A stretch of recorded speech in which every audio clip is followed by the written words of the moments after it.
Hi hello welcome to our channel. నేను మిశ్రీ. ఈరోజు మనం చెప్పుకోబోయే కథ ఇష్టమైన సొకుడ పార్ట్ 219. కథలోకి వెళ్ళే ముందు వీడియోని లైక్ చేసి హైప్ చేయడం మర్చిపోకండి.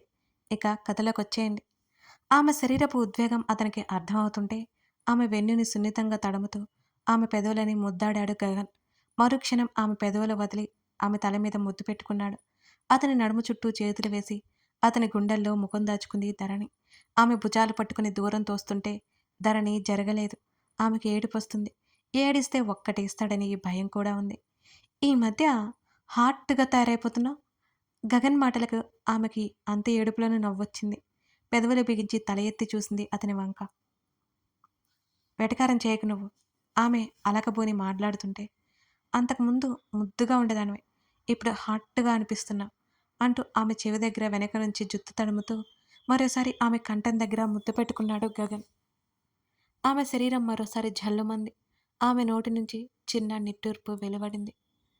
ఆమె శరీరం అతని ఆధీనంలోకి వెళ్ళినట్టు మరింత నిస్సత్తుగా మారింది. అతని మీదకి వాలిపోయింది ధరణి. డిన్నర్ తెప్పిస్తాను అంటూ ఆమెను వదలబోతుంటే అతని టీషర్ట్ కాలర్ మరింత గట్టిగా పట్టుకుంది ధరణి. కాళ్ళను పైకి ఎత్తి అతని మెడ చుట్టూ చేతులు వేసి గాఢంగా హత్తుకుపోయింది. ఆమె చుట్టూ అతని చేతులు మళ్ళీ మళ్ళీ బిగుసుకున్నాయి. నీ శ్వాస తాకుతున్న ప్రతిసారి నా హృదయ సడి ఓ రాగంగా మారుతుంటుంది. నీ ముద్రలో దాగిన మౌనం నా మనసు మీద ఏవో మాయ చల్లినట్టుంటుంది. నీ హత్తుల్లో వచ్చే ఆ వెచ్చదనం ఇంకా ఇంకా నాకు కావాలనిపిస్తుంటుంది. నేను వేడొద్దు అని పోరు పెడుతుంటుంది. నీతో ఇలా ఉన్న క్షణం ప్రపంచమే నిలిచిపోయినట్టుంటుంది. ఉండిపోవా నువ్విలా నాతో? ధరణి మనసులో మాటలు పలుకుతున్నాయి. ధరణి, ఊ, ఇందాకటి నుంచి ఇలాగే నిలబడి ఉన్నావు. కాలు నొప్పేయట్లేదా? అతను మృదువుగా అడుగుతుంటే అలాగే హత్తుకుని లేదన్నట్టు నెమ్మదిగా తల పంకించింది. బాగా లేట్ అయింది కదా, డిన్నర్ చేయాలి కదా. ఆమె తలని తన చేతులతో మరింత ఇష్టంగా అపురూపంగా పట్టుకుని చెప్పాడు గగన్. తనకి అలాగే ఉండిపోవాలనిపిస్తుందని తను చెప్తేనే తెలియాలా, లేకపోతే అతనికి తెలీదా ఏంటి? తెలిసి కూడా ఎందుకు ఈ మాటలు? ఉండిపోవచ్చు కదా ఇలా ఇంకాసేపు తనతో. ఆమె భుజాలు పట్టి బలవంతంగా దూరం జరిపాడు అతను. ఓ వెచ్చడి హాయి అయిన ప్రదేశం నుంచి మళ్ళీ భూమి మీద పడ్డట్టు అనిపించింది ధరణికి. డ్రెస్అప్ అవ్వు. ఆమె చెంప తట్టి అతను అక్కడి నుంచి వెళ్ళిపోయాడు. ఇంకా అతని పరిమళం తన శరీరాన్ని విడపోనట్టు అలాగే కూర్చుండిపోయింది కాసేపు ధరణి. రోజులు గడుస్తున్నాయి. ధరణికి ఆమెకే తెలియకుండా వినీత ద్వారా ట్రీట్మెంట్ ఇప్పించడం మొదలుపెట్టాడు గగన్. ధరణి మెదడు ఆమె చేసినవన్నీ మర్చిపోవాలి. ఆమెలో అనుమానాలు ఇంకెప్పుడు గుర్తు చేసుకోకూడదు. ఆ సంఘటనలు ఆమె జీవితంలో ఉండకూడదు. ఆమె మెదడు పూర్తిగా వాటిని మరవాలి. పూర్తిగా ఆమె మీద దృష్టి పెట్టేశాడు. గగన్, నేను మళ్ళీ వెళ్ళిరానా? రేవతి అడుగుతుంటే సరే అత్త, ఇంకా సర్జరీకి టైం ఉంది కదా, అప్పుడు వద్దులే అని గగన్ అన్నాడు. ధరణి ఏం మాట్లాడలేదు. ఆమె మౌనంగా కూర్చుని ఉంది. తన తండ్రి ఇప్పటికే ఒంటరిగా కష్టపడుతున్నాడని, తన తల్లి వెళ్ళకపోతే ఎలా అనేది ఆమె ఆలోచన కూడా. తను బాగానే ఉంటుంది కదా. గగన్ అక్కడి నుంచి వెళ్ళిపోయాడు. ఏంటే, ఏం మాట్లాడావు అని రేవతి అడిగింది. ఏం మాట్లాడాలి? తిరిగి ధరణి ప్రశ్నించింది. ఈ మధ్య పొల్లవిరుపు మాటలు బాగా నేర్చుకున్నావి నువ్వు అని రేవతి అన్నది.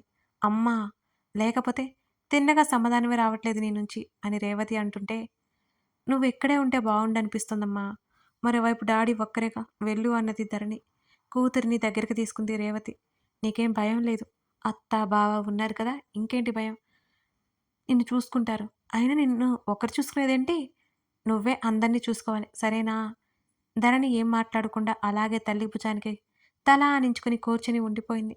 ధరణి, ఒక విషయం చెప్పనా? అబ్బో, నీకు నా పర్మిషన్ కూడానా? ఆ మాటకి రేవతి నవ్వింది. మరి ఏం చేద్దాం? నువ్వు వినాలి అంటే నేను పర్మిషన్ తీసుకోవాలి కదా. నన్ను తిట్టడానికైతే నీకు పర్మిషన్ అక్కర్లేదు, అంతేనా? నువ్వు నా కూతురివి. తిడతాను, అరుస్తాను, అవసరమైతే తంతాను కూడా అని రేవతి అంది. బాబోయ్, వద్దులే అంతా అన్నది ధరణి భయం నటిస్తూ. కూతురి చేతిని పట్టుకుని ముద్దు పెట్టుకుంది రేవతి. ధరణి నవ్వింది. నేను 2 నెలల్లో మళ్ళీ వస్తాను ధరణి. నువ్వు ఒంటరిగా ఉండొద్దు, సరేనా? బావ చెప్పింది విని బాగా తింటూ ఉండాలి. ఏదో ఆలోచించకుండా ప్రశాంతంగా ఉండాలి అని రేవతి అంది. నువ్వు చెప్పేది ఇదే కదా. సరే సరే, నాకు కూడా హుషారుగా మారిపోవాలనుందమ్మా. కాబట్టి నువ్వేం టెన్షన్ పడకులే అన్నది ధరణి. నీకు సర్జరీ చేసే ముందు రోజు నేనొస్తాను. సరేనా? ఓకే. జాగ్రత్త మరి. హ్మ్. బెంగగా తల్లి భుజాల చుట్టూ చేతులు వేసి మెడ దగ్గర ముఖం దాచుకుంది ధరణి. ఆ రోజు రాత్రి రేవతి వెళ్ళిపోయింది. కొంచెం దిగులుగా ఉన్న ధరణి వెంటనే సెట్ అయిపోయింది. రోజులు సరదాగా గడిచిపోతున్నాయి.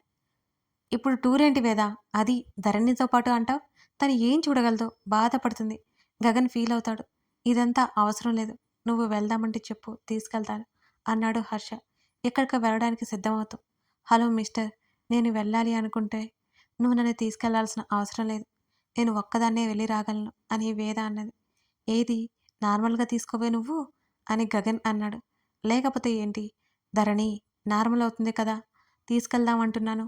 నువ్వు పాపం తను ఇంట్లో ఉంటే ఏముంటుంది ఎప్పుడు చెప్పు? నువ్వు చెప్పేది బాగానే ఉంది వేదా! కానీ తన కండిషన్ వేరు కదా! అబ్బా! మీ ఎవరికీ చెప్తే అర్థం కాదా? హర్ష తను చాలా రిలీఫ్ అవుతుంది. ఆమె మాట్లాడుతుండగానే హర్ష ఫోన్ మోగింది. వీడికి నూరేళ్ళు అంటూ కాల్ లిఫ్ట్ చేశాడు హర్ష. ఏంట్రా? అని అడగ్గా వేద ఉందా అని గగన్ అడిగాడు. ఆ మాత్రం దానికి నాకు చేయడం ఎందుకో తనకే చేయొచ్చు కదా అని హర్ష అంటుంటే ఆ మాటలకి వేద నవ్వింది. కుళ్ళు నీకు అని వేద అనగానే ఏడ్చావులే అన్నట్టు చూశాడు హర్ష. ఇద్దరితో మాట్లాడాలిరా ఈడియట్ అని గగన్ అన్నాడు. ఏంటో చెప్పండి సార్, అంత వెటకారం అవసరమా అంటూ హర్ష చేతిలో ఫోన్ లాగేసుకుంది వేద. హర్ష నిట్టూర్చాడు. ఆమె పక్కనే బెడ్ మీద కూలబడి ఆమెని చూస్తున్నాడు. "హ్మ్. చెప్పు గగన్ ఏంటి సంగతి?" వేద హుషారుగా అడిగింది. 7:30 లంచ్‌కో గగన్ పిలవడానికి కాల్ చేశాడని ఆమె ఫీలింగ్. ఎక్కడికైనా వెళ్ళాలని అనుకుంటున్నా. మీరు వస్తారా? గగన్ చెప్పగానే వేద కళ్ళు ఒక్కసారిగా నక్షత్రాలయ్యాయి. హర్ష వైపు చూసి కళ్ళెగరేసింది. అతడు నమస్కారం పెట్టి మిన్నుకుండిపోయాడు. వేద గట్టిగా నవ్వింది. గగన్, నువ్వు నమ్ముతావో లేదో కానీ ఇప్పటి వరకు మేము అదే మాట్లాడుకున్నాం తెలుసా? ధరణి కూడా ఎక్కడికైనా తీసుకెళ్తే బావుంటుందని నేను ఆలోచించాను. నువ్వు అదే చెప్పావు. వేద హుషారుగా చెబుతుంటే గగన్ పక్కనే ఉన్న ధరణి అతని భుజం మీద వాలిపోయి ఆ మాటలు వింటూ నవ్వుకుంది. నాది సేమ్ ఫీలింగ్ అని గగన్ అన్నాడు. ఎక్కడికి వెళ్దాం? మీ ఆవిడ ఏ సలహా ఇచ్చింది?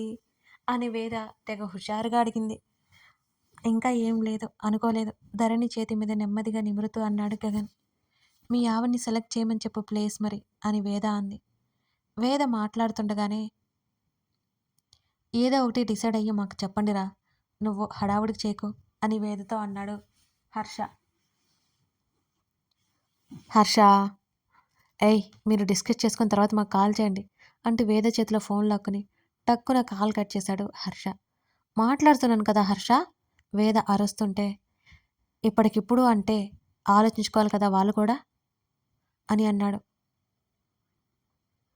వాళ్ళు ఆలోచించుకుని కదా చేశారు హర్ష అని ఆమె మాట్లాడుతుంటే, సరే తప్పైపోయింది. నీ ఫోన్‌తో గంటలు గంటలు మాట్లాడుకో. నాకైతే బయట పని ఉంది. బాయ్ అంటూ తాపీగా విజిల్ వేసుకుంటూ అక్కడి నుంచి హర్ష వెళ్ళిపోయాడు. ఈడియట్ అని తిట్టేసుకుని ఊరుకోక మళ్ళీ ధరణికి కాల్ చేయబోయి కూడా పక్కనే గగన్ ఉన్నాడు కదా! ఆ తర్వాత మాట్లాడుకోవచ్చులే అన్నట్టు వేద ఆగిపోయింది. చూసావు కదా! ఇక ఫైనల్ డెసిషన్ నీదే అని ధరణితో అన్నాడు గగన్. ఆమె చేతి వేళ్ల మధ్య నెమ్మదిగా ముద్దు పెట్టుకుంటూ చెప్పాడు. నీ ఇష్టమని చెప్పాను కదా! అతని భుజం మీద అలాగే వాలిపోయి చెప్పింది. నిజానికి ఆమెకి ఎక్కడికి వెళ్ళాలని లేదు. వెళ్ళాలని ఉన్నా చూడలేదు కదా! అందుకే ఆ నిర్లిప్తత. ఆమె మాటల్లో చెప్పకపోయినా ముడుచుకున్న ఆమె పెదవులు దగ్గరికే ఆమె కనుబొమ్మలే చెప్తున్నాయి ఆమెలో నిరుత్సాహాన్ని. కుదరదు, ఆలోచించుకో అని డాక్టర్ వస్తుంది. కాసేపు మాట్లాడుతుంది. నీ ఫీలింగ్ ఏంటో చెప్పు అని గగన్ అన్నాడు. ఆమె ఎందుకని అన్నిసార్లు వస్తుంది? వారానికి 3, 4 సార్లు టూ మచ్ అసలు. అడ్డమైన ప్రశ్నలు వేస్తుంది. నాకేమో చిరాకు వస్తుంది అన్నది ధరణి విసుగ్. ఇంకొన్ని రోజులు తప్పదు. నువ్వు యాక్టివ్ అవ్వాలి కదా అని గగన్ అన్నాడు. ఆవిడ మాట్లాడుతుంటే నాకు నిద్ర వస్తుంది. ఎందుకో తెలియట్లేదు. మళ్ళీ ఆమె ఏమైనా అనుకుంటుందేమో. ధరణి ముఖాన్ని అదోలా పెట్టుకుంది. నీకేం చెప్పాను? నీకు నచ్చినట్టుగా ఉండమని చెప్పాను లేదా? ఎవడో ఏదో అనుకుంటాడని వాళ్ళ ఫీలింగ్ కూడా నీ నెత్తి మీద వేసుకుని ఉండాలా? అవసరమా? అతడు సీరియస్‌గా చెప్పాడు. ధరణి సైలెంట్ అయిపోయింది. ఎవడో ఏదో అనుకుంటాడనే ఫీలింగ్ పక్కకు నెట్టేసి, ప్రశాంతంగా ఉండు అంటూ ఆమె చేతిని పట్టుకుని పైకి లేవదీశాడు అతను. ఇద్దరు బయట లివింగ్ ఏరియాలో కూర్చున్నారు. చుట్టూ అంత ప్రశాంతత. గార్డెన్‌లో నుంచి సన్నగా పక్షుల అరుపులు వినిపిస్తున్నాయి. వినీత కాసేపటికి వచ్చింది. వినీతతో పాటు రాజేష్ కూడా ఉన్నాడు. రాజేష్, గగన్ సైలెంట్‌గా కూర్చున్నారు. వినీత చాకచక్యంగా ఆమెతో మాట్లాడుతుంది. ధరణి జీవితంలో జరిగిన కొన్ని సంఘటనలని అబద్ధమని నిరూపించడానికి ప్రయత్నం చేస్తోంది వినీత తన శాయశక్తులా. కాసేపటికి ధరణి నిద్రలోకి జారుకుంది. వినీత గగన్‌తో ఏదో మాట్లాడడానికన్నట్టు అలాగే అక్కడే ఉండిపోయింది. ధరణిని నెమ్మదిగా చేతుల్లోకి తీసుకుని గదిలోకి తీసుకెళ్ళిపోయాడు గగన్. ఆమెని మంచం మీద పడుకోబెట్టి ఆ గది తలుపు వారగా మూసి బయటికి వచ్చాడు అతను. సార్, ఇంకోసారి ఇలాంటి పని చేయను సార్. మేడంని నేను సరిచేస్తాను సార్. ప్లీజ్ సార్, నన్ను వదిలేయండి సార్ అని వినీత 2 చేతులెత్తి దండం పెట్టసాగింది. గగన్ని బ్రతిమాలుకుంటోంది. తను ఇంకా నా కళ్ళ ముందే ఉంటే ఏ క్షణమైనా చంపేస్తాను. గగన్ సీరియస్‌గా చెప్పడంతో వినీతని అక్కడి నుంచి లాక్కెళ్ళిపోయాడు రాజేష్. తెల్లవారుతుండగా వర్షకి పెయిన్స్ వస్తున్నాయని తెలిసి అందరూ హడావుడిగా హాస్పిటల్‌కి బయలుదేరారు. వేద అక్కడ డాక్టర్‌తో మాట్లాడుతోంది. హర్ష తమ్ముడు భుజం మీద చేయి వేసి భయపడొద్దన్నట్టు తట్టాడు ఆదిత్యని. కాసేపటికి వేద వాళ్ళ దగ్గరికొచ్చి, వర్షకి నాచురల్ డెలివరీ కష్టమట. సర్జరీ చేయాలి. వేద చెప్పగానే ఆదిత్య బెంబేలెత్తిపోయాడు. వదినా, ఏమైంది? ఏదైనా ప్రాబ్లమా అని కంగారుగా అడుగుతుంటే, బేబీ మూవ్ అవ్వట్లేదు ఆది. అంతకుమించి ఏం లేదు. ఏం కాంప్లికేషన్స్ లేవు. ఇద్దరు క్షేమంగానే ఉన్నారు. వర్ష పెయిన్స్ భరించాల్సిందే కానీ నార్మల్ డెలివరీకి ఛాన్స్ తక్కువ ఉంది. అందుకే సర్జరీ చేయాల్సిందే. అక్కడ అందరికీ అర్థమయ్యేలా వివరంగా చెప్పింది వేద. మరో అరగంటలో సర్జరీ స్టార్ట్ అయింది. ఇంట్లో కొడుకుల్ని చూసిన అందరికీ పాప కావాలని చాలా ఆశగా ఉంది. వేద మాత్రం బుజ్జి బాబు అయితే బావుండు అనుకుంటూ, హర్ష బాబు అయితే బావుంటుంది కదా అని అంది అతనితో. No, baby girl I think అని హర్ష అన్నాడు. ఏ, ఐ లైక్ బేబీ గర్ల్స్ అంది. ఇంట్లో ఒక పెళ్ళాం, ఒక గర్లే. ఆ పెళ్ళాన్ని చూసుకోవడం రాదు కానీ ఐ లైక్ బేబీ గర్ల్స్ అట. ఆమె వెటకారానికి హర్ష తల కొట్టుకున్నాడు. ఆమె చేతులు పట్టుకుని వాళ్ళకి దూరంగా కాస్త పక్కకి లాక్కెళ్ళిపోయాడు. ఇప్పుడు నిన్ను సరిగ్గా చూసుకోవట్లేదా? హర్ష అడుగుతుంటే, చూసుకుంటానాలే, కాదని నేను చెప్పానా ఏంటి? కానీ అమ్మాయిల మనసు నీకు అర్థం కాదు హర్ష అంటూ చివరగా ఓ బాంబు పేల్చి వెళ్ళిపోతుంటే ఆమె రెక్క పట్టుకుని మరీ కాస్త పక్కకు లాక్కెళ్ళిపోయాడు హర్ష. ఏంటి? ఏంటి నువ్వనేది?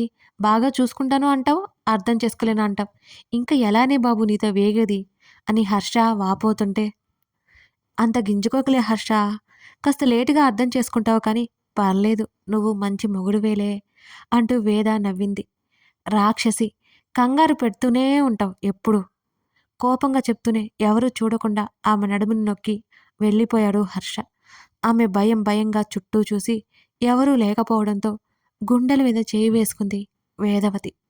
కథ కొనసాగుతోంది. కథ నచ్చితే లైక్ చేసి కామెంట్ చేయడం మర్చిపోకండి. ఇంకొక చిన్న విషయం అండి. ఇది నేను కొత్త వాళ్ళ కోసం చెప్తున్నాను. కొంతమంది super fans, I mean membership ఎలా తీసుకోవాలని అడుగుతున్నారు. ఆ విషయం ఇక్కడ క్లియర్‌గా చెప్తున్నాను. ఒకసారి వినండి. మన ప్రొఫైల్ హోమ్ పేజ్‌లో చివరన జాయిన్ అని కనిపిస్తుందండి. అక్కడ క్లిక్ చేస్తే మెంబర్‌షిప్ ఎలా తీసుకోవాలో మీకు క్లియర్‌గా అర్థమవుతుంది.